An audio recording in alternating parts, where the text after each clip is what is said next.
আসসালামু আলাইকুম, নমস্কাৰ। মই তান্ত্ৰিক কবিৰাজ মনিৰুল ইছলাম। মই আজি মোৰ আসনৰ পৰা কাম কৰি আছোঁ। বহু মানুহে প্ৰশ্ন কৰি থাকে আমি কেনেকৈ কাম কাজবোৰ কৰোঁ।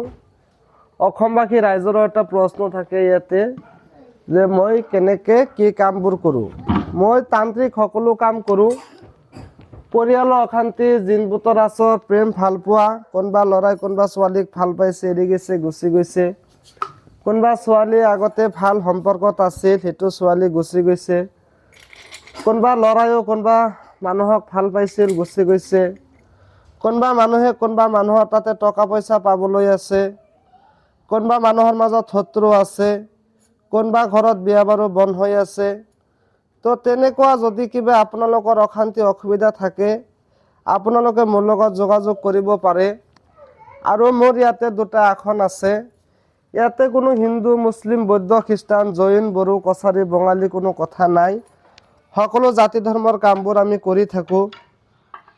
হয়তো যদি কোনোবা মানুহ আহিব লাগে মই আহিবলৈ দিওঁ, কোনোবা ঘৰত যাব লাগিলে মই যাওঁ, মই যাই কামবোৰ কৰোঁ। তো গতিকে যদি কোনোবা ৰাইজ এনেকুৱা কামত ভুগি আছে, আপোনালোকে মোৰ লগত যোগাযোগ কৰিব পাৰে।